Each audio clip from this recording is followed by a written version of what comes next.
Wins.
Ko korike hu whanga mohenga hi talawhatapu ko tope wha o atu pe mihen.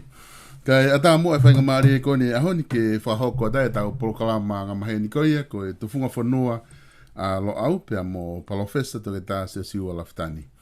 Malo mo e tau mau e ahoni pia ofa pia ku ongo le rei atu e tau Polokalama ki apina. Tau te mau mai au mai ki he wike fo o koini ne ongo ku momoko a Nusilani. Ka ku tau whamalo peko hinga ke tau ke mau mo wike tau kau whataha e ahoni. I he tau Polokalama Tufunga Fonua a lo au. Ai o ku ma kamata foki he wiko o sina ma kamata tuai ai konga ua ko ia o tau konstituto ne. Ai te mahoko atu ai pea he ahoni ko konga mahu inga apitoeni ke lava ke tau wakai ki ai pea ku mawhatawange pe o ku fiefia o ku mo fiefia mi apina i he tau tala noa ko ia mo vahe i he tau konstituto ne, mi he taha Lafitani ma, pe he foke he tau konstituto ni ko he tainimi. Ko fia foke tai lerei, Palofesa Lafitani i he hoatani, nea ko peo ke i pongpongi Kenpera ka ku fia ke tai lerei ia, ke tau Polokalama Tufunga Fonua, whataonge peo ku kai ke fu fe mo ko hena, ku ke i lava pe ke matu waki kai whakahoko e tau Polokalama, malo e tau mau e ahoni pe ku ke fe hake Palofesa. Malo pito tonga e o kore ke u malo pe he tala malo e Fonua lo tu mo ya ko kai ata ke hoko te tau Polokalama pe ko malo ke felak pe mo e nga u la fai me hena pe ko papa tu ki he o mo tau kai nga mo me mai malo e tau wa mai o mau rei pe hen tong ko mo ko pe hane ko ta fatala no ane nai ku ko mata ke anga mai foki a ko sino he mau momoko he faita momoko he nei i me ko e faita momoko ia ko i tonga mau pe au ia talme wa feta wa ka ko toki tau ko sina o he ni ai pe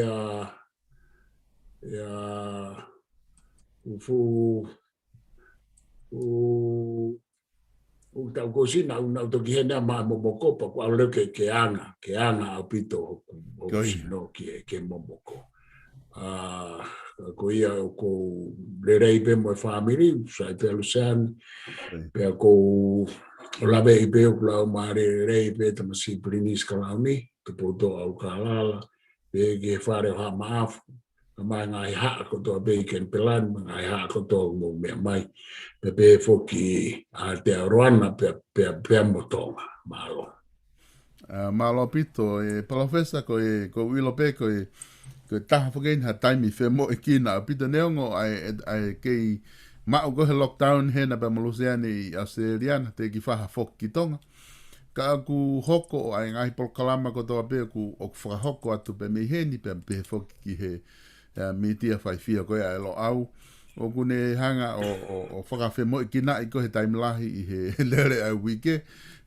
pe malo pe guai pe mawangi aho ke malo lo ai ka tui ko kamatai ne wike ko ni ku ta hoko mai ke ta Polokalama i he Tufunga Fonua alo au pe ku ta kore pe ke ta hoko atu mua he ta konstituto ne aia i he kupu ko ni na ta ngata e ko ta hoko atu ni he kupu tolu nima ko ia o e konstituto ne motu a kona ta Lafitani ma o ku ke ngawe aki ke ta hoko atu ai mo ta tala no ai ke ngata ai o ku mo ta sio pe ko hanga hi me a hoko he dai nimi tonga ko tu ku ke o silawe ilo i pe foki o ku o sirifake tau te a ko ia o e tuate pe mo a kusita lavu ka ku tau e ono me tau e nima ki he ngai popula pe a ku o ange pe me whainga maari ki na tang ai e toki hoko atu ai ka ko na e whahape he o ngongo be me tonga ko a honi whaanganga ke peilai pe tukuange ki naua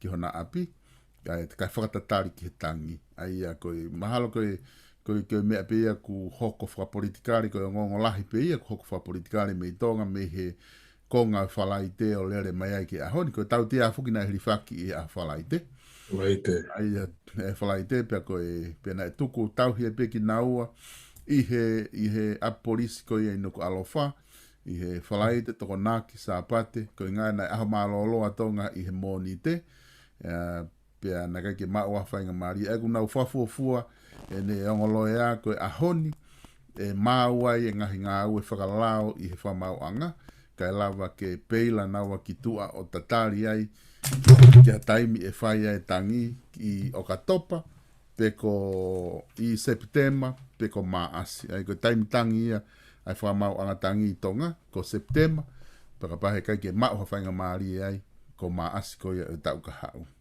e ka kou tuku atu e Palofesa ke ta hoko atu Malotonga ko Ko ngongo mahu inga au pito ia fa politikare, fa konistutone, mo whakalao. Pe te whai pe halawe ki ai, pe tau whapapa ki he tutune wha mau, tau whapapa ki he konistutone, i he whainga maari e koi ke toi tangi,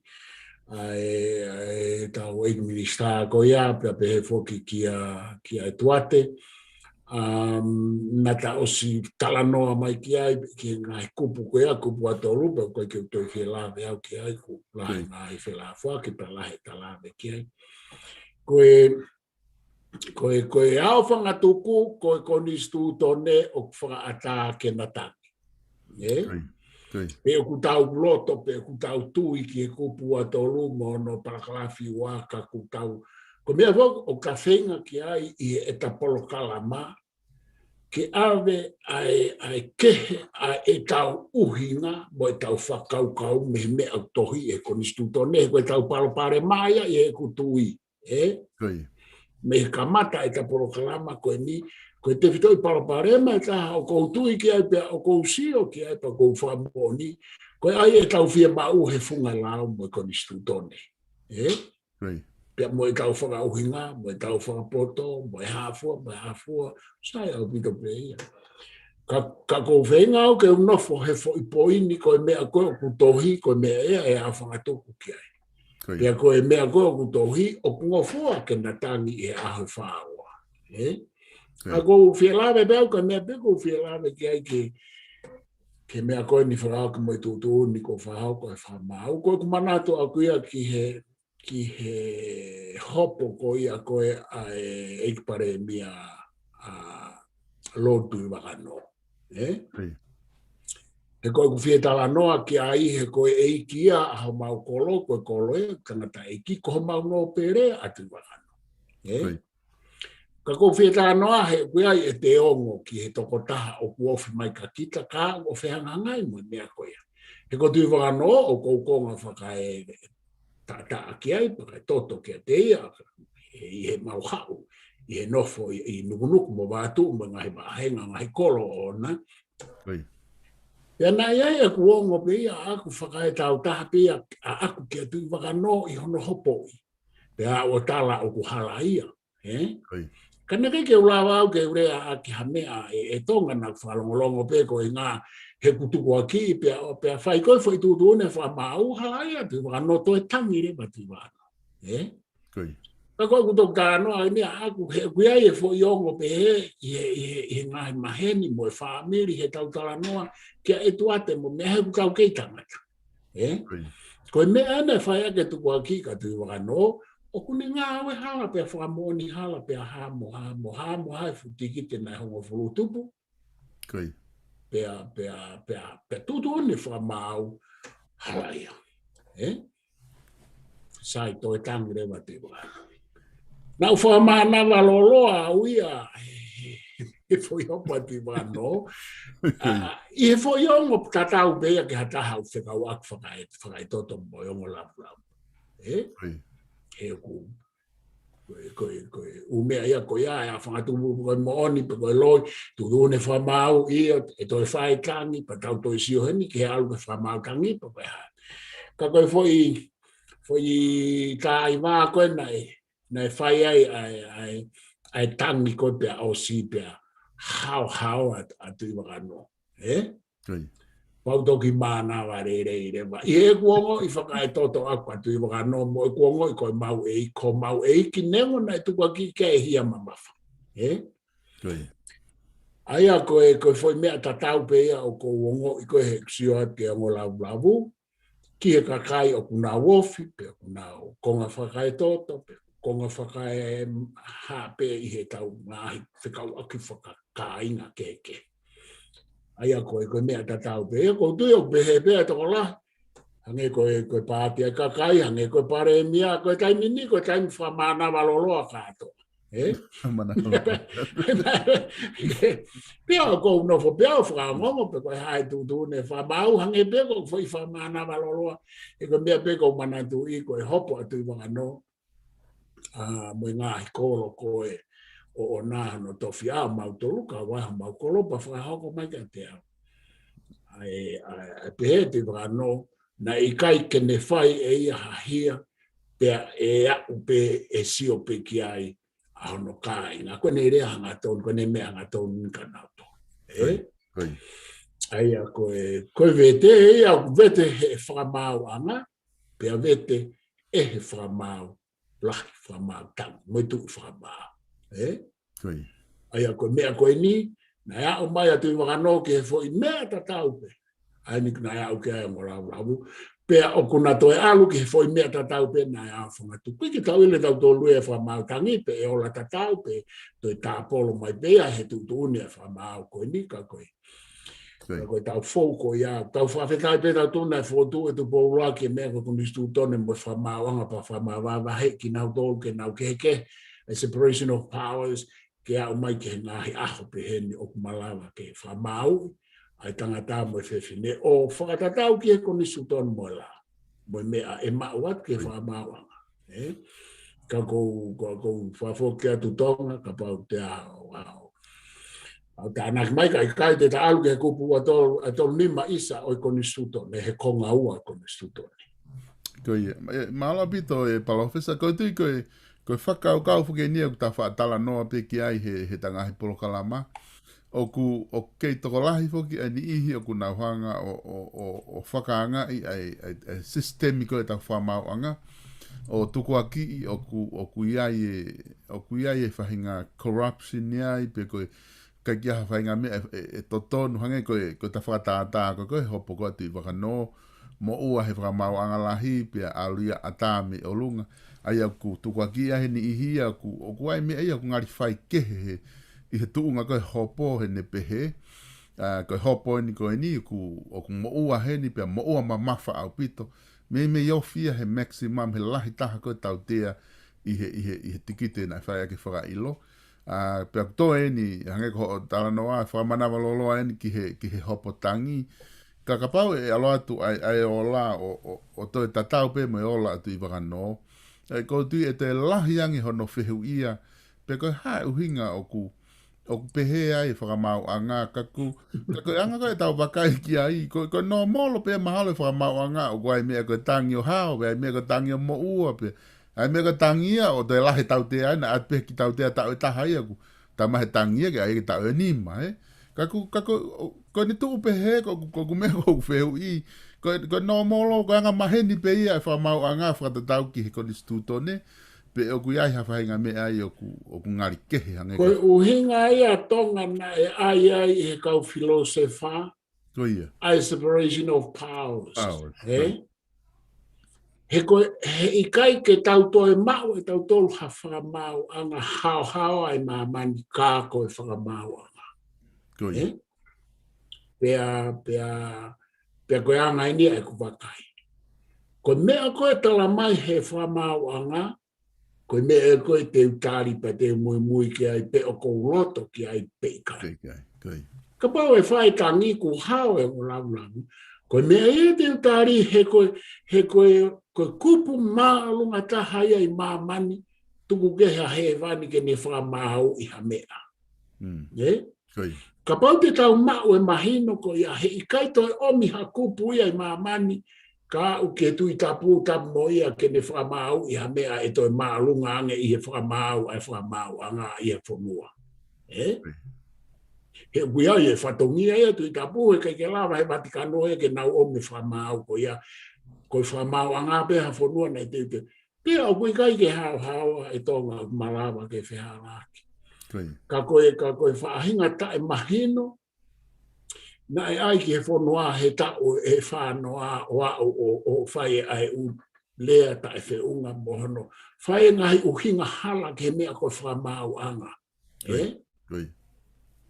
Pea koe mene whae tau whanoa ku tau hanga kai hono nunua oe ngahi anga whakapouri ko ia, ai neo tau parapare mai ai ku hawa ai ngutu o vare moe poto ke lau kovi ki he whamau anga.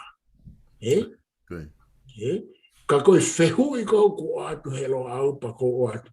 Ko hai e toi kupu tene whamau i hataha he Fonua. o tau whai e mea ke he whamau anga e. Se ke hanga kovi koe no pusiagi mai ke mau he kakai e Fonua. O ku pehe ko e mea lelei ke te lau kovi mo te kape ke he whamau anga. O ku totonu ke toi whau e lau ia whanganga ia he whare area. Pia mwe kabineti o aha koe ni ke mono ai anga kovi e kakai ke whamau anga ke tāpu ni o na utu ang koe whatapu. He koe tau whaawa e tau tolu kias Fonua mo sosa e ti tae mau mo anga whakapaperi.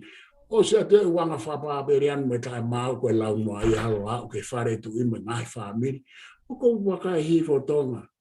O kuto tonu ke whafo i ngā ua e pure a ngā ke whakamaa u lau kovi ko tope o pulusi he miitia whakasose reo au ke UTUP e he kakaitonga koe tau kape. O kuto tonu ke whau, koe lau koe nai whau, aini koe ki he pasi. O kuto tonu ke o maia o kumi ake i he UTUP pe mo social media, hangahi mea ku kei pulusi ai o taake kakai koe ake toa. E ku pau ke tau hanga whakamaa pe he Fonua ka lawa ke tau mau ha Fonua o ku māma hange moanga whakatemokala. Pe hange koe mea koe ke whakamau. Wanga koe a beta kakai ke whakamau a ngā e ngā he tau mai koe ni koe ngā aua e tau whāno. O ku totonu lewa ki he pure anga koe ni po ke pure anga ka hau ke nau hanga whau hau lau whanganga ke ta ofi ai fo i vare koe ia. Oa pusia ki mai whahinga mea pe he ke Fonua he te tau parapare ma pe e alu o pe he pe koe anga mahe ni pe ia o kusai pe ia. Ka te whafo ke atu tonga. Koe hange ko ke tala mai e Palofesa koe aha oloaki foko Siulai. Aia na e mai ai notice ko pe me he office attenzioniale ke whakamanatu ki he kakai ko o si kāsetei.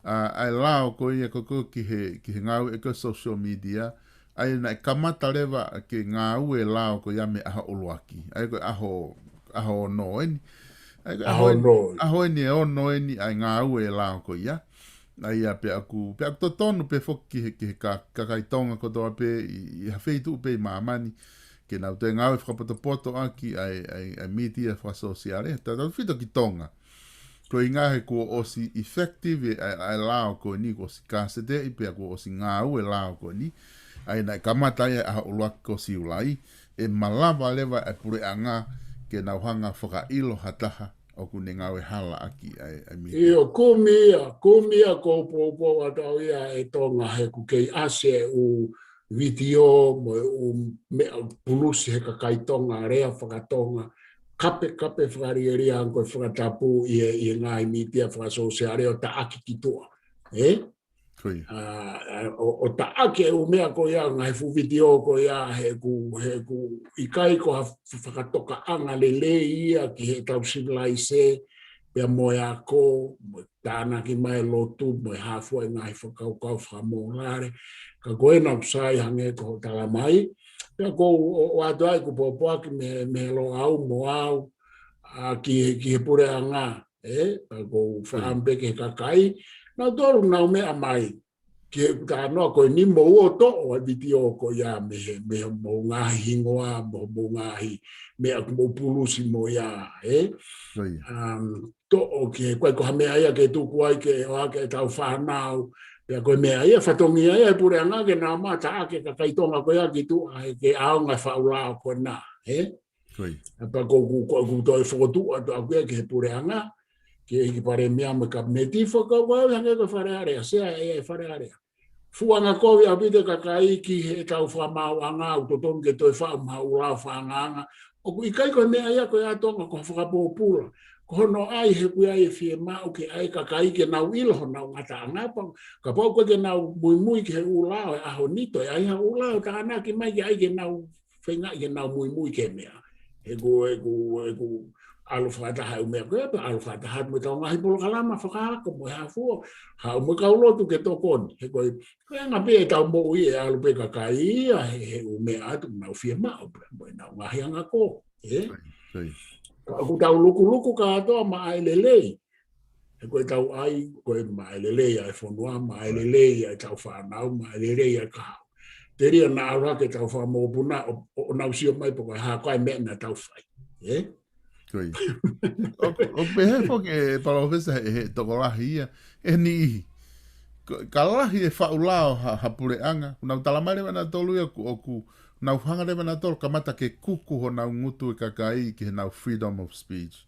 Na ta osi talanoa be foki ke ngai konga hola ke freedom of speech mo mea ko ia. Io he koe mea foki au talanoa bea palato ia ki ai, te talanoa ki ai hange koe whai ako a futana u whaai au ta Professor John Anderson. Koe pehe koe lahi ange koe whaulao, koe lahi angea i kai ke lava he kakai ke whakakaukau. Koe. Ka koe uhinga ai koe ia e tonga ka pau o kulava kakai o whakakaukau. Ka pau koe ke lava kakai o whakakaukau. E hala e lau ia John Anderson mo palato, fe maurema ke ai e lau ke tokoni ke kakai koe ke nauranga tu whakakaukau ka e ia e lau. Pa koe mea whoke e fwoi lau koe ai tonga e pehe. Sai. Oa toi ai halau ke he umea kono tau palapare ma ia ai kai tuku peke pehe. Peti tau aloi ke fe. He toi lahi ange ai ufai halai ka kai ke a halau ke ki toko ni. Ai aku pehe. Tau ai e kai tuku e. Ka koe o ku kovia ia kono tai ai e. Tau ai e mea ko ia koe ke lava ka kai o na sai pe ia tonga hange koe ngahi aho ki mua he tau e whanoa. Na i ke anga pala ku pehe ka kai. E aonga fo i mea ia ko ia. Koe ahoni ia i kai. Fulahe umiriu, fuariri, fuvawe, mana mahei ma mani mo ioma, mo teknolosia, mo mea. Koe tānang whao siu pehe. Koe mea ko o ko wakai ki ai. Oku i kai malawa e atamai o e tō ngā mo e kakai he ahoni ke nau wheao mo e whihi tuu ai mo ui. Koe uinga e kou na wanga tai mau mo na wanga kou te ea. He ka pau na e maama e atamai ke hoa mo e mo ui whakamolare, mo e mo ui whakalā, mo e koni stūtone mo e mea. Uinga whakapalato e mo John Anderson ke he kakai o na ulawa whakakaukau. Na ka pau rewa o kai ke lawa kakai o whakaukau. Whao halao ke toko ni a ke na lawa whakau koe kupoini. Moni au pita. Male kohi maha kalasia ka te au aku sai pe. Moni au pita. Ko fei whao si pa ki mo ke ta alu ke ta koni stuto ne. Ko fei lao koni na ai ke social media na o mai ko pehe kamata a o lake o Siulai. Na ta o si tala noa ka ke he kupu i he koni stuto ne. He kai ke lava lao ka apply ki ngahi mea ia ka tau pehe ngahi whai hia na whai ia ki mua. Pe to kamata pehe a o lake o Siulai ko na o dolu pe ko to kap he social media o lake o Siulai pe apply ki ai pe ku lava pe ia fusi mai moha mea ki mua pe ka. Koe mea whoki e taha hei kai lava i e tuu ai la. Na tau si hei kai ke ne alo kumi e u mea ki mua he whepaki a po kai whai kupu na tata anoa ke au ngalo i a te au. I he u totonu i he Declaration mo Bills of Rights ka mahu inga ho o mai e whewhi ko ia. Ka koe poini e tonga aku pehe. Ko pau ke tau ngā oe aki a e tau whakakaukau. Koe anga koe ku wakai, ngā oe aki he umea o ku kei tu umai. Mantui koe uhinga fwoi kupu ia, ko ha umea nai o si whai pia o si hopo i pia kuos. Koe u vitioka pe kape halokanu kei tu oro. Oku te kai fuke hopo i mo whakamau i pea oku nau exist, oku nau iai. So, ai foi lao o atu ke he kapana e spuria nau tō riau sai, kai ke te lava kume ka kai koia. Ka e lava o tui pea upi ai pea e whakaiki ai lao ki ai ka te kai ke ta ilo ke. Ke ne alu o clean up koe whakamaa. Ai foi, anai video koe, he ko whai kusio mea aku he aho, koe kusio he i karetahi. Pea koe i karetahi, i he taua i karetahi. I he nau replay mai. Pa koe kusio he i tipi. Osko ia, pa koe sef koe u video tonga o ku hoko hake. Koe foi video mahalo o ku nima, e ku oho mare e tonga, hene kai ke wanga ilo ki mu. O ko beha koe Facebook afe, o whai ai tau kata kape, pa koe sio atau ke foi video, ne koe whakatapu, video e nima i laro. Soan ko i karetahi e o ru, replay foi video. Video ko ni mai lalo. Ko nga video ka pe. Pe ko nga video ko ya ko video me he grupo ko patoa. So ke tal mo ui. Aya ko ke tal ui po ha me ala ko ni. Ko kusio ke kirina pe un video ko ya o tatawa pe ko patoa ko pate ka kai pe ko tu pe ko ha o kai ke to ai ke fa ke fa au ke ta ki tu ko kai ke ilo YouTube ko fa fu video ka pe fa i fu le fa tonga fokia io pe ko tu mai me to ta ko ka pe ko me maria ko fe fine ko ka fe fine ko siana na tu pe he mai ko caption ko he video la lo ko fa fu ka pe fa ri fu ko pe he au ya ku ta alu ko ta wen e wangea we lo tu fa kristiane ko ke to asi na pe he ko fa ki me ko ya he Facebook app ta ko to ke ha te YouTube po ne ko ka je to fi si YouTube ya na pu na ha ka fu e puna ma voi video tau ya kita Sio ke e tonga tau nofo ya e tau fa tu fa fine e tau fa na e tau tamai e tau fa e tau ngai tamai e tau ngai fa e mo ha Pete na sio fe ke YouTube fa mama fa po ori fa o lao ga yo fa ma ayo ha ya ke klase de na to la va Tu vai dar a freedom of speech boy ha na ke na tau fa ha u ko ai ke tau ka pe oh ya wallahi ya pit sai ke ta hokko atu tau ai ke ta kupu ko hikoni stuto ne ke nga ku mahino pito nga fanki ka venga ko ta ki update pe tau atu nga koni ku tau yai hitai nimi pata kata tau kupu tolu ni ma ni tonga Pe koe ke uilo pe o kupu fiha e foi kupu koe ni I he koni stutone o e ahoni. Kai sai pe ke ki tātā noa atu he kupu koni. Kupu maari e pe kupu mahu inga o pito. Ai koe tau aluewa me he kupu tolu whaa I he version kone tā walu fitu ni mana tā noa atu ki ai. Ai koe kupu tolu tā haa ia hena. Ai koe kupu tolu ni maa ko tolu ia mahalo I tatau ko ni stutone ahoni ka ko me ko mahoinga ka te au ko kupu tolu kupu tolu fa kupu tolu nima o fekau akia mo ni me a he ko ni stutone ko pure anga fatu ko constitutional government ko pure anga whaka konistu tone whakatui, kingdom. Pea ko whe mao pe hange ko glawe ui ko sike whakamao. Opo mai e tau tā noa ki aika, o te tau tā noa loi, mo tau tā noa whakaamu, mo tau tā noa mohimisi. Ko kupu tolu ni maa e tonga, ko mui mai a me kupu tolu whaa. The form of government for this kingdom is that of a constitutional government under His Majesty King George II, his heirs and successors. Mui me mea e kupu ko ni tolu ni ma. Ko kupu tolu ni ma ko ne tala noa ki he hoko ko hai e hoko ai lai ne tui. Koi. Ko hai e hoko ai ko he whehui. O ku iai hapure anga whaka temo kālati, o ku hoko e lai ne me he toto ki he toto, ikai. Ko pure anga whakatui pe o ku hoko me he toto ki he toto me he foha ki o whiwhini.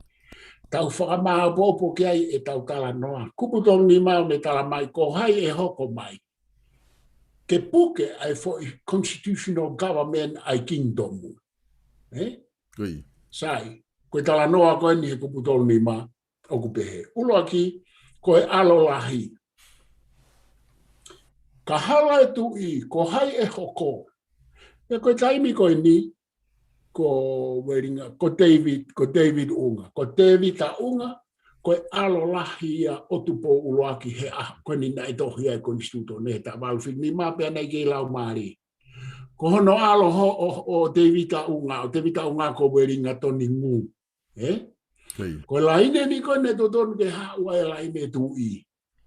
Mei he tamai, me he eiki ki he foha, ki he alo, me he eiki ki he alo. Pea koe mea aia o kou whakaamu.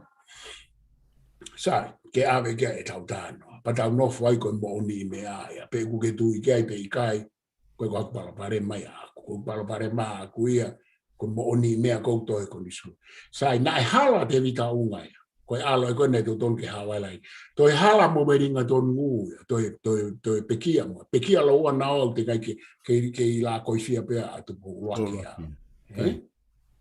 Sai, koe tala noa rewa koe ai fui kupu tolnima. Ka pau e hala ai ea, kumi e foha hoko. Ke tu, ka pau kua latu ku hala ia, toi kumi e foha hoko. Alu kono foha, alu lain tangata. Alatu koe tala noa ai kupu tolnima hai ni. Sai, alata lain tangata os, ai laine o tupo uloaki. Alu kife, tala mahi kupu tolnima. Alu ke laine hene ri maa. Ko hene ri maafu e ne alo tau ia afisi. E ko haia hene ri maafu. Ko e alo ia o e tui kanuku polu na e kimu a ua tolu pe a ua faa a tau faa hau ko a rea motua. Ko ia na tui kanuku polu pe a hau ko a grema a tau faa hau o tui kanuku polu tui tu pou ka launi. Whakakonistuto. Naka ke tui whakakonistuto ne a rea motua. Ka ko hono alo ia na tuton ki a hako whetongi a ko hene ri maafu na alo tau ia fisi. Na wahe mo tau wha ne mo kwai ngai uhinga keke. So ke tu e tau konistuto nei maari. Ka ko e ku uhinga e tonga. Ko he hae tu o he ahoni i he kupu ko ni he ahoni. He koe ta hanoa tau wha hau ia kono kuonga. Ka osi hoku laine alu ke laine fefine ko tau wha hau e mo peka. Osi laine tangata koe ke te aha laine tamai tau wha hau. Hoko ke laine fefine kumi. Ko hai e fefine hoko aluke. Mantui ko laine tu e ahoni ko e hau me laine fefine. He ne ke lava laine o hau e te vita unga mo ure amu na e hau ia sa lote pe mo fuspara. Pea koe fua aia koe tu i ua aia. Koe moko puna ua ia o tau whahau. Pea koe laine eikia e tu i wana e eikia ke tu i pere hake. Aia koe tu i ua na e eikia ke tu i pere hake. Koe tu i ua koe tu ia ai haa tu i pere hake. Ka koe mui ki tu une e koni stutone. Ka koe ko foki mai ki tala noa koe ni. Pea ka pau e hala os me laine fefine. Os, ka behe mai rewa ai koni stutone kuputoni ma. Alo ke laine henere maafu kumi. Te ka pau rewa utoi behe mai pe. Alo kumi laine henere maafu osi koe ke maua ea. Te koe harewa e talama e mea kokoma. Talama e rewa. Alo ki he eik pare mia aho ko ia. Moi whare area a kau. Ke kau wai e whawhonga ka kai. Alo ke kau no pere. Ke ha. Pea tā noa kia me kabineti. E tonga ke nau hanga whakasio ko wheha laine no pere ke ai koe tui. E tonga koe poini mahu inga henka te au he kupu koe ni. Kau tā noa ke oska wate whakauhinga. Alo kumi hano pere pe e loto ke ai ho e ki ke tui. Kai ke pehe mai ke to e tui ka Palestini pe Republika. Na e kalo ai tau tahimbo tau whahau ki he mea koe Republika. Alo e kumi tui e kumi pe tui e tonga. Sai. Tutu une kupu taulima. Pere hano pere. Pea ka paure vai whai atu hono whinga i koe ke tui. Pea ka paure mau hano pere ku loto e kau ho eki no pere ki ai. Pou ki ai kapneti mo e whare area ke tui. Pea e whakanofo ia koe tui pea koe laine tui fo o ia ke Fonua.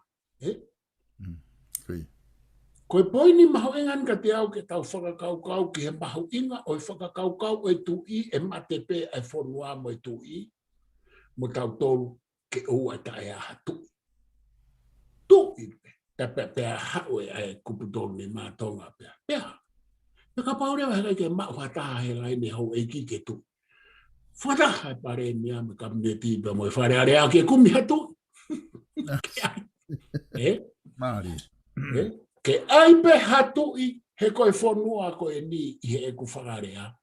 Ta o e tahawe ke ni ma, tahawe ni ma ngeau na tau tui pe. Mate tui, hoko e tui. Mate tui, hoko e tui. Holo e laini tui, whoko tui e takalaua. Holo e takalaua, whoko tui e kanupo. Te kai ke tau hala tui he tau e tahawe ni ma ngeau. Pea na tau pure i pe tau tau. Te ke hau hatu i mei tua ke pure i tau tau. Ka poe mahino ia ki ho tau ata mai ai funga o e lahi ko ia. He kai ki tau o haa tau tau ki ai te mokalat. Mai pi te mokalat ia mono mono holo hangi e koe ha whakafono fono kou lape. Ai koe nai whai tau whahau. He ku whaia he mahino i o historia mo e tu o e Fonua mo e tu o tau tala. Ka koe ui ngawha koe tau ta e mahino. Mo e tau ta e ilo, mo e tau ta e ilo ki historia koe uhi ngai o tau ta anoa pehe ai. He koe kakai koe na nau te ke ta e whanoa e longa whati muka ati hala ta ke hafo i mahino tonga. Ke mea ngono kou ta anoa ke. Na e whao e koni sutone, pia tala mai be he kupu tonu ni ma, hei kai pe mate hatui, e mate tui, e mate laini, e kumi pe tui. He koe Fonua na e whatu he takui. Me mei wafe, aki pea mea koe tu. Sio kono mahau i ngā. O koe ke pehe ia koe ai koe ngā koe tau whakalai, e kou whawhato ngā i e tonga ai pe. O kutala mai whoki pe kou whakalai ki he tu i mo e ho e ki. O ki kai koe poini a aku mo e lo au. Pe ku te whakalai pe i kai koe ka poini pa koe ke mau whakalai mau tolu ke he tu i mo e ho e ki tapu mo nau tolu. Koe poini, koe ku mahinoi, ai angai whaunga mo historia, mo e ku kau ki ai, mo e mea o kau mawahe ai, mo makehe me foi mamani mea toi Fonua. E ko ki tau tolu pe, na tau ke i hao, he tau e tahawe ni mangi au, te kai ke hao hatui, te kai ke tau punou ke hatui, he tau e tahawe ni mangi au. Ka atoa mamani, ka atoa na nawas punou ke hatui. I ngai kuonga ke, o au mai ke hao. Ka koutu ko mea ngā tai ko putou ni mātonga kau whawhokia. Koe whakaukau mahu inga apito e ni Palofesa ku ke au mai. Ai a koku hulu i he kuptolu ni ma. Ka koe kuptolu ai e tau konistuto ne... Kuptolu ai, ia. Kuptolu ai, koe ki wakai whau koe ke te afu kehe ia i he kupu na kai ke te afu ririu e whai ki ai. Maari, ia. Koe ia. Ai a koe mei koe te whito i whakaukau koku ke talanoa ki ai o ku mei koe natula pe ia o kuptolu wa i hene tuu ko he aho ni. Ai a lewa o ku lava lewa ke ta whatonga ngā ia ai ka ai ngahange koe ko ke whakamatala whakai ki ai. Mahu inga ko ia ai fie mao ko koe e tupo uluaki. Kumi pe ke mao hatu i ka pahe kai ke lava o alu he laine. Ko o fie mao ia ai nai au pia ke taimi ka pau rewa o ku hala hataha he laine tu i. Na ke ilota pete po uluaki ke a o whakataha i he whare area. O koloa pe ke mao hatu i ke iai pe hatu i o tonga. Koe whakau kau mahu inga ia Palofesa. Ke sio e tonga. Koe. Iai whaka toko taha ia. Koe kau tama he patoa na nau tu mena toke ai ke whire tu i. Koe. Tapu whakakonistu tone ka nei kai ke whahanga au ke kalasi koe ni koe whakapaperiani a koe a e tau mea koe ni ko whai. Koe. Ka koe ku tala noa atu na ikai ke sio kita tau whahau ke nofo pelai ne tu i moe tu i a te ia mono toto mono tata ke mahi noia ke tau foi ata mai. Koe tu i ke tau whahau koe tamai mata ia society tonga. Ka hala hoku hako kume hako hoko. O henere maafu. Ka hala he hako henere maafu kume hako. Ko toko lahi whake whare alo ia e taimini he hao koe ke whare o whatawhehi tui pere hake mo e whare o tau whahau tu po wha. Keke tau toi honge, kata, keke tau toi honge laine tau tō luia he mau mai pekau tamaia, e whare alo ia. Ko toko lahi au pito. Ka koe tau whokeni ke ta awalu fitu ni mā, koe mea umahau inga e tau hau me koni stutone ko ia he nai kei hao hao ai whakaukau a tau whahau. Tala mai e tau whahau he kupu tolu ni mā, he ta awalu fitu ni mā. Fonua, oku ikai koe tu i koe uhinga peka te ambo he ku hako. Ka hala au ka henere maafu, ka hala henere maafu kumiha no pere. Ka hala hano pere, whai deri hai pare mea me kabineti whakanofo hatu i fo ou. Soangi? O ki kai toi fie mau e ke aike tau whiri e tu i ko swa atape ko mi stutone. Ka ku hau ke aho ni ko to ora he whare alo he kai ke tau toi manara he tau to rue kai mau hatu i. Ka koe poi ni e tonga na i kai ke whai sio kita a tau whaahau koe ne alu koe ke tau mahino e siana koe ni pia moe toa koe ni moe tu i koe ni. Koe poi ni a kou whi mau ke tau tipe iti mo hataha pe i maa mani i he whai whakaukau koe ni a tau whaahau ke tu i. I he rea whawaparangi pe i he rea whakatonga o whakatatau ki he keisi a tonga. He kuhanga he kuputolo ni maa tonga whakaivia ki tau tolu ki he tau o ngoi koe tonga, ki he tau o ngoi ki ho tau tala, ki ho tau o ngoi na e hau, na e toa, na e atamai ia ho tau hako, e tau whangakui isa e tau whangakui. Ke na hanga whao ha Fonua, ke tau pore ahe ahoni. Ne ngō kua e ngahi liliu. Pea kutotonu rewa i e kulawe e aku me lo au ko hono defend. Malu e fo i whakaukau ko ia. He malawa ke tau makehe pea i tau tō. Na tau makehe pea aku tau kei makehe pea te tau makehe. Pea koe tau ataina mo o nia tonga whao e futa, Palofesa futa helo e fo i. Ai fo i laka pea ku ase kupu ai koe ne pehe koe ui a ngalo e awa no fo i wharea whapapalangi ka aku uhinga futa pehe ko ki tau tolu pe ai Fonua e maa mani i he ne fo i laka whapapalangi koe ni na a tau ataina he tau e la wafe pea o kune pehe ke tau pore ai. Ko te toki hanga o mana foi whare whapapalangi whafu. Ka koe poini koe afuta. Koe tau atai nā ia tonga, ko e tau kawe i he foi uhinga koe ni o kou tānoa kai moe uhinga o e foi kupu afuta lakalaka. Ka pau te tau mahino i ko tau tolu peu tau atai na mo oni mamani. O kui kai koe tau ataina he tau e uangi au, nai fotu ai koni stutone. Ke loi fo i hiva koe, kata, fo i hiva koe a futa he ne fo i kupu. 1,000 years na tau ataina. Koe tau ataina mo o ni ia ko tau tolu. Ka pau te tau manatu, i he uhinga. Na ke pehe ke tau uese tato. I he eku uhinga a kia tonga.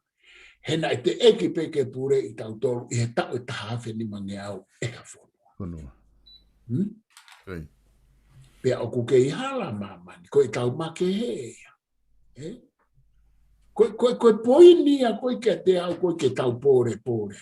O koe kai ke whemau au ke tau pore he te mokarati. Koe mea ea kaukarisi, koe ha mea te mokarati na nau whai he tau e tahawhi ni mange au ka tau tolu. Halata. Koe mea gana ne ai tau tolu ke tau peheni ai mo tau pehea i he tau e tahawhi ni mange au koe pure anga whakatui. Koe ke whi pore te mokalatine e ke whauia e haku whangakui. Toko mai pea oia koe u whakaukau rei he te mokalati koe pore he mea koe nani hanga whau mai au mo he historia koe mea aia. Voilà. Palofesa kouti mahalo ko o whaaho whapita whakaukau ko ia. Ka koukori ke tā ki almoga fo i besa ka fo i kupu hono hoko. Kouti maha ospe fo i kupu ko ia ku osi whiunga i peta tai mihe ahoni. Ka ngā kataki talanoa ka fo i kupu ko hono hoko mihe ni mahu inga apito. Koe kupu tolu ono.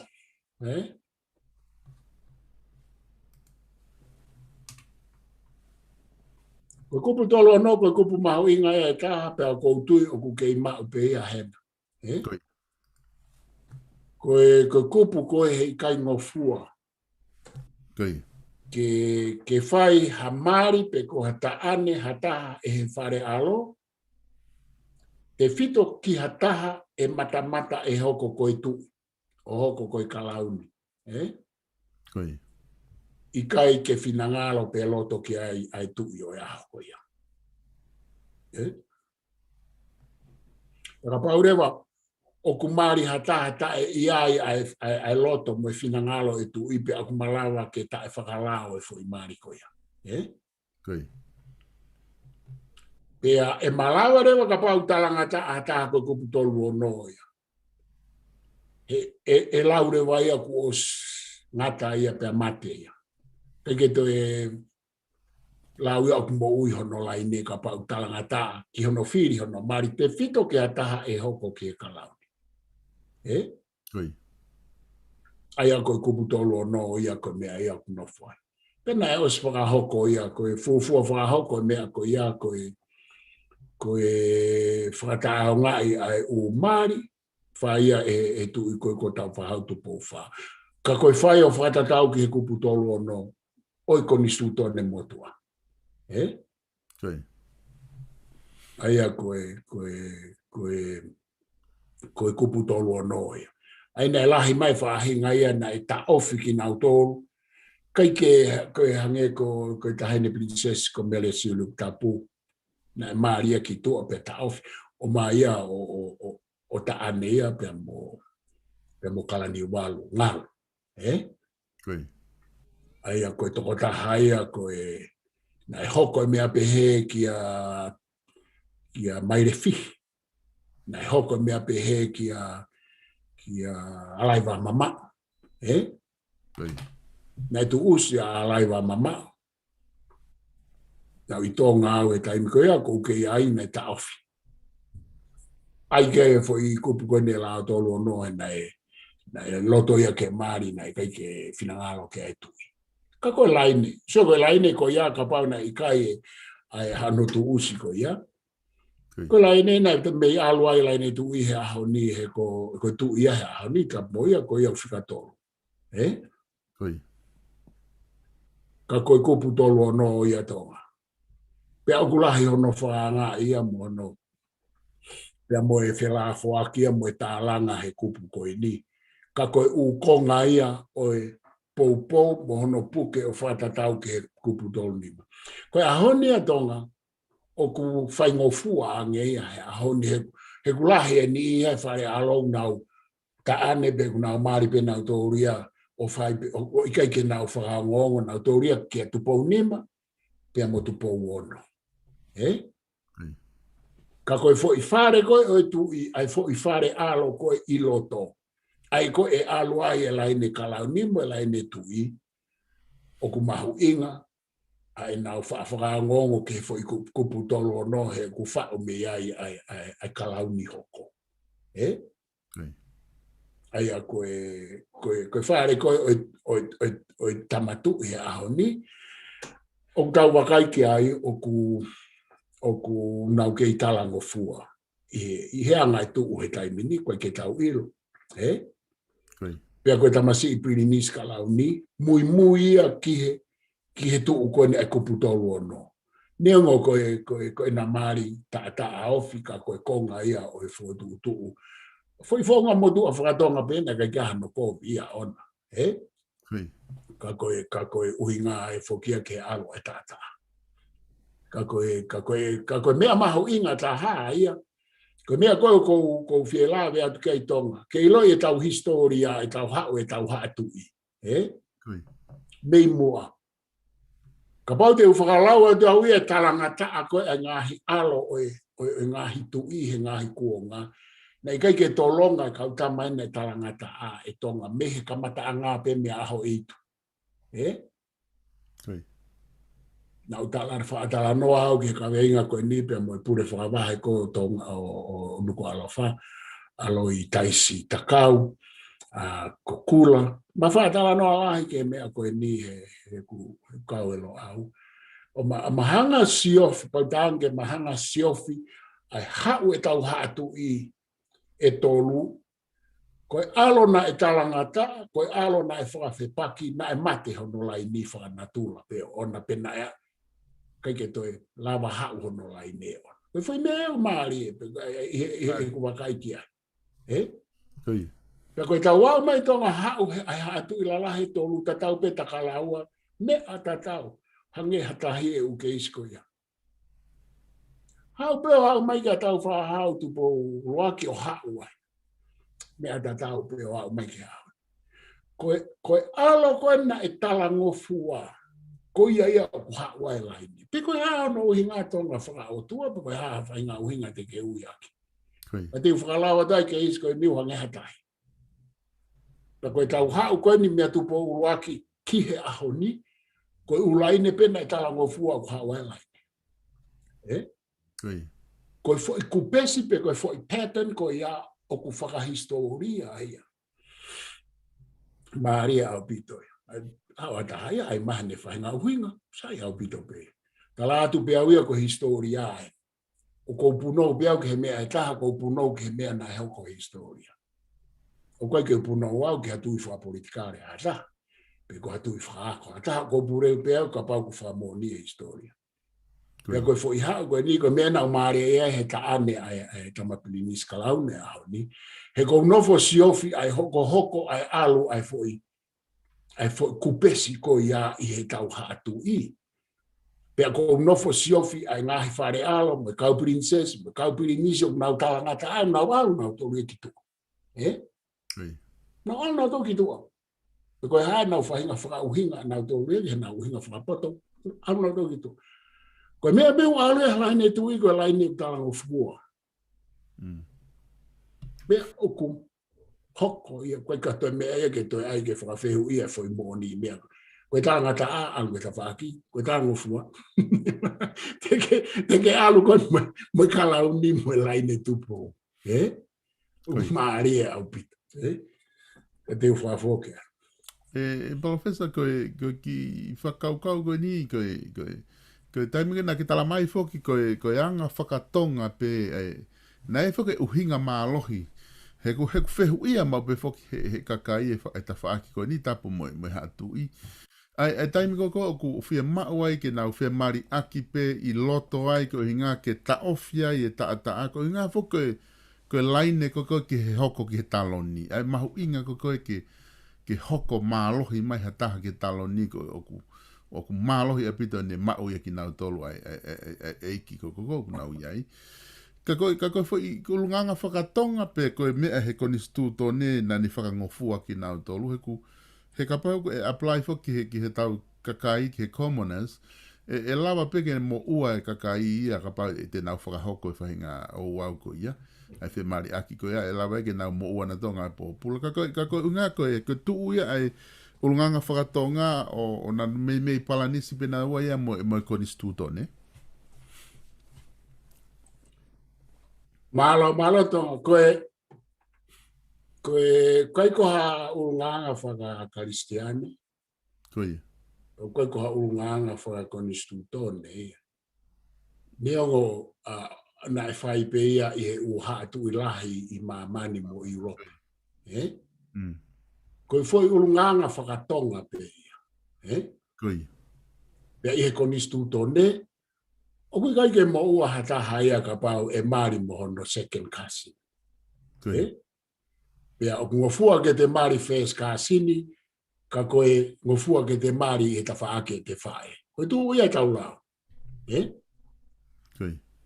Ka pau te mari first cousini e ta whaake te tamai, koe ta whaake o kutapu. Koe. Pea koe foi mea koe ia. Koe foi whaunga whe mari aki koe ia, koe foi mea whakatonga ena tau whai pe ia. E ngahi re volo whakasosiare ka atoa tō ngā wao ki lalo i he kuohiri. O au mai ke senturi ko o sipa ko vare peu. Whamapuna hake he ngahi whamiri. Koe karistiani ena ne hao tala mai o kukovi. Aia koe ne pehego ukovi koe foi uhinga whaka karistiani. Ka koe mea maari e tonga, he na i kai ke lava he karistiane o ta au fie foi mea koe ni I loto he ho I ki me whare alo o au ke au. Koi. Lava he karistiane e ia ta au fie u kupu I fo ki lalo wha sosiare. Mo to e ngai Fonua. Koe tau ta noa mahina. Koi. Te kai ke lava e he loto wha karistiane koe aloen ke na u senturiua o ta au fie foi mea koe. Ulo aki koe foi mea whakatonga whika ua aku tohia he konistu tone. Ko mea koutoa he konistu tone, e whai ai taane o whakatatau ke whinangalo o I tui. O koe ke tala mai ai ke taane toto mo tata. O koe ke tala mai ai a kupu e konistu tone.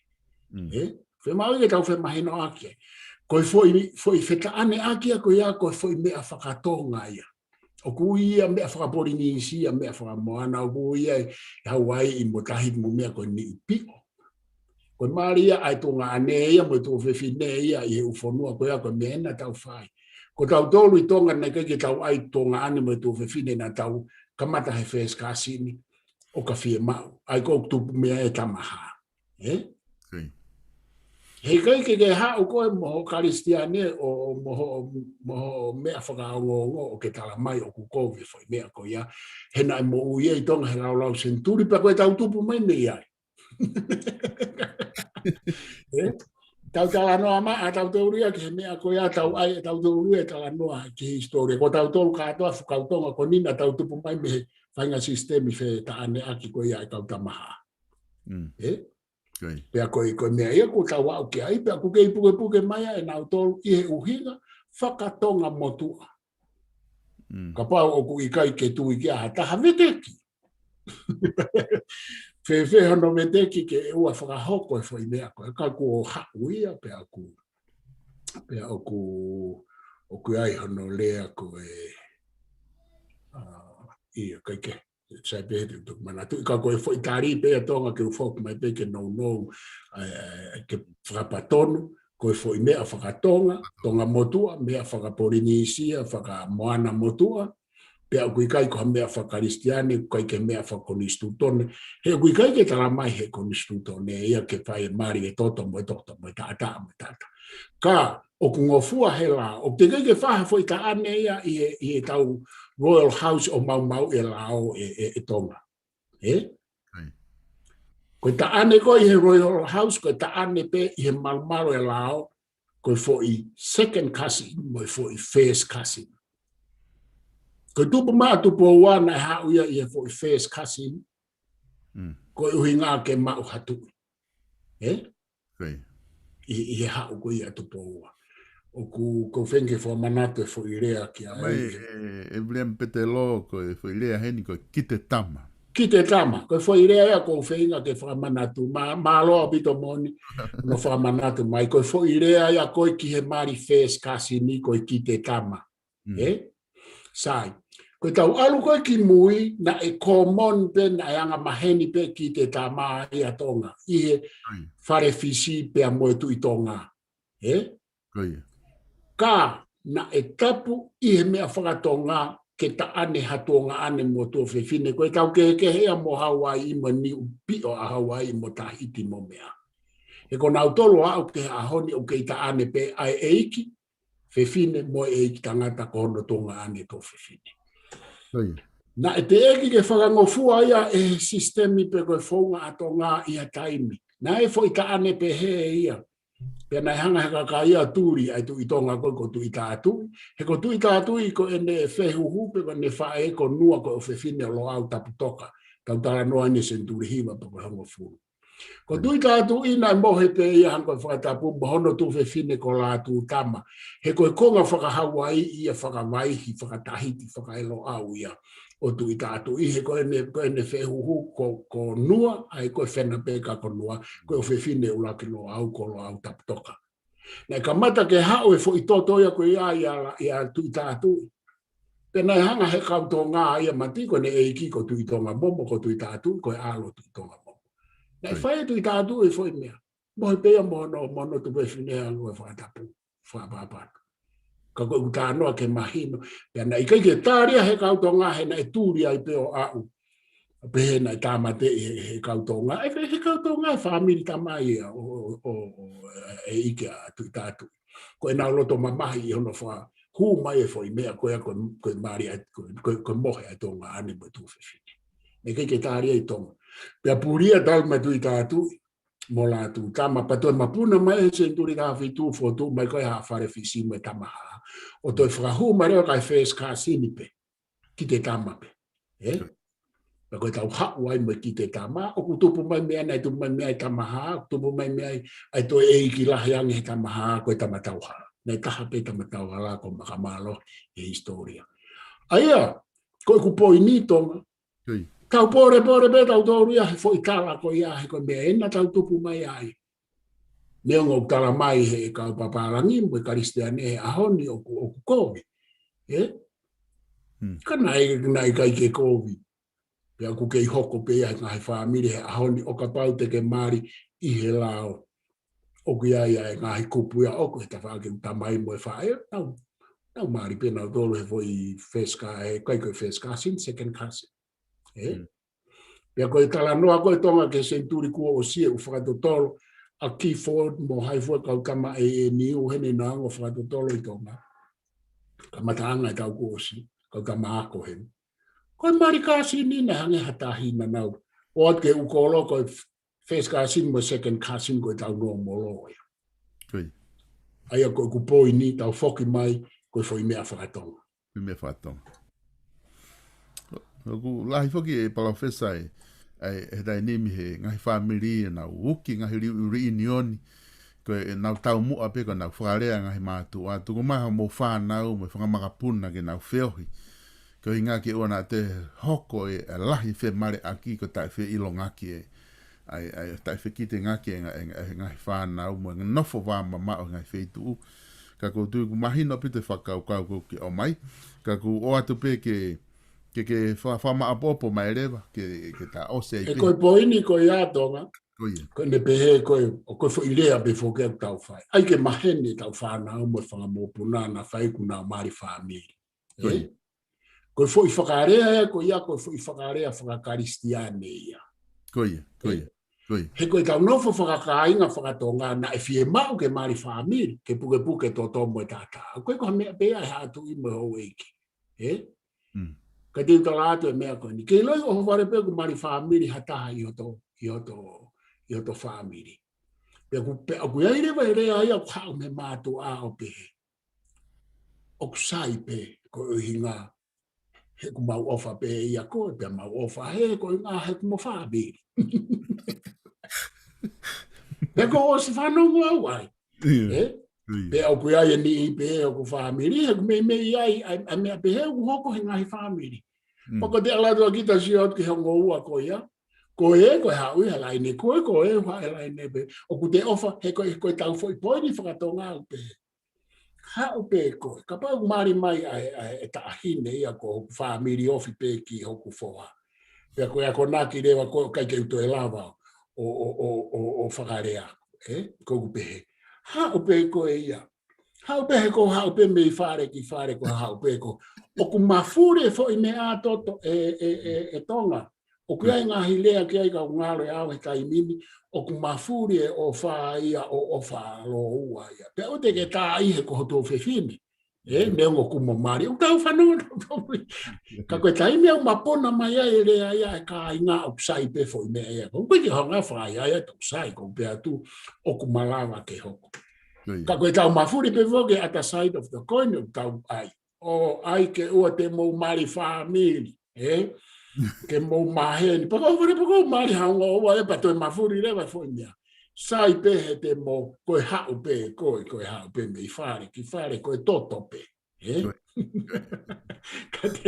Ka teu whao se tau toi tau ngahi kupu tonga, ko whamalo atu pe, ko whamalo atu ki tānak whakaukau mo uwhehui, o ke mai ke whamalohi a ki peo e tau tāra noa mo tau atamai. Me ngahi mo ni I mea ke whakaloloto ki ai a e tau I lope a ko whamalo atu, ka tato ki hoko atu e wika hoko o whalai atu ka te moto. Hoi mo tau ka inga mo mea mai tatau atu. Malo pito e Palofesa Lafitani ku whamalo lahi atu he lawa e ta Polokalama e honi. O ku mahu inga o pito e ngahi kawenga, wai ngahi kawenga ku hange whai ngata ake tau tala noa ki ai, ko ngā koe anga e no fo mo e mea ka ku mahu inga o pito ho teimu ke whamamai, pa ku mahu inga maari e ke whahawakai ki ai e pia mo e ka inga. Ka ku whamonu i atu e toi ngā ngā ue he wikeni, tato ki whelongaki i he wike kaha u o whatu ke te koe molu sea ne mo e whamiri hena. Malo pito tonga o whalai atu. Malo. Koe lava iha mo Polokalama ko ia i he ahoni pia mo e Tufunga Fonua a alo au. Whamalo atu ke te ki tolu i he kau mai he tau Polokalama pia mo no hulu mai ngahi whakaukau ke tau tala no ai he Polokalama ko ini. Ko ilo pia koe ni iha te ki tolu ku mo wha o mai e tari. Hange ko toa kase ku o mai toa kase tari ke haupe mi api ki api. Pia tala no ape Palofesa au ke whaikonga ko ia. Ka ko whamalo lahi atu i he maukau mai o tau tala noa i he konistutone. Ko makatunga pe whoke awhe ke ngahi konga ko ni. Ko ngā koe mea ia ku asi he kupu ko ni ne whai ke tala noa he konistutone. Ka ko whawhi atu mo te mea mai pe i he taimta tau i kahau. Ke tau hoko atu e tau tala noa ko ia i he tau konistutone. Pe kai hanga hi whehu iai pa muto ki o mai pe ke oange ke Palofesa ke ne tari mai. Ka mo mea ko e tauto ki whelonga ki a pongpong. Aia ko e hongo fulu pongpongi. Ko e Polokalama ia what Fonua fo au pia mo piveni piukala. Ko e hoko ai taha ho ata. Ko e Polokalama ia whangang ke ma Polokalama ia pia mo Palofesa i no ke huakau. Pia ko e hoko rewa ai wha e fiafi. Ko e i kare waka ia i he universi. Kata ko e Polokalama ia ka pongpongi. Pule lulu. Ko toa pule lulu lewa.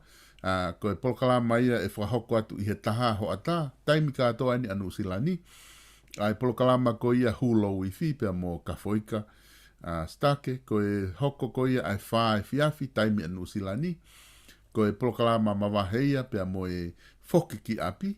Ko e kantiteiti ma hapai tahatolu ko siwa taufa. Pia ko e hoko rewa ai ono. Ko langa Fonua ia are matu ai muri. Ko ngai Polokalama ia o toi atu ke weekend. Ko ilo pea ku o koe ni ihe te mo tolu ku mo kore mai ke whakawhei ha kau kantiteiti whale area. Ke ngā ke whahatara noa ke tina o tolu. Ko e o kwhaipe whei ngā holo. Ko e kau whafonga whale area unau ki whemo i kina whale area. Ko e kau kantiteiti te kai ke asi ha kau kantiteiti lahi au pito. Ko ngā ha ke mahino le sisitaka lawa ke tau mao ngā hingoa. Kai whenga ke omi ki nau tolu, ke tau tala noa mo ki nau tolu. I he ngahi ka weinga mo e uhinga u nau whehua ki whare area. Ka kodui ko e ngahi kaha u wawe mai e malawa pe ke whakakato a ngahi whia mao ko ia. Mou mea ka tau toki whelongaki i he taimi ka hoko.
Aku whimaru ke ki o te pe mo tau ki whamalo ko ni. Ki he ngahi kau taha ko ia kuna utoko ni mai o whahoko e tau sponsor ko e tau ngahi Polokalama. Whamalo lahi atu ki South Pacific Loans. Ki a Selectable pe mo South Pacific Loans. I he toko ni ko tau pe whahoko mai ke whahoko ate tau ngahi Polokalama pe me hene. Noa walu ngeau, walu, hiva walu, ki he whia mau paanga whakawawame katoa pe Nusilani. O ki ai office e ua o South Pacific Loans, ko e office i Manuel Ngatoni, pe ko e office ko ia i he Cavendish Drive. Noa walunge au, walu, Hiva Valu, Valu Valu. Malo Abito, South Pacific Loans. Koe kautaha koia e tauataina freight, te ke lava o whetu utaki ki a semisi tauataina, ia o whia mao hauta ki awikitonga, pe ko hauta, mea kai, paka whainga auta pe te ke o mai pe mei tonga ki Nusilani.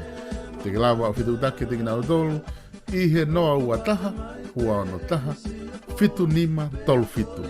I he tauataina freight, i loto o tahuhu. Koe kautaha kawa ko ia koe none kiti kawa trading. Te ke lava o mao atua e kawa tonga i Nusilani. Whitutaki a lupe i he noa ua taha, noa ua whawha, hiva taha ono walu. Noa ua taha, noa ua whawha, hiva taha ono walu. Whamalo atu ke Fostina Construction. Whahinga whia maulanga be i Amerika lahi. Te ke lava whitutaki ke kautaha langa koe nea seo ne aholoka tonga. Valu noa taha, whaua nima, nima ono, noa noa. Valu noa taha, whaua nima, nima ono, noa noa. Pea koki mou tolu, o ku mou fie mau, ke whakatau ha o whahinga vala. Tātou whitu he hoi kwa whine, te ke lava mau ia i he pagefacing.co.nz. Pagefacing.co.nz.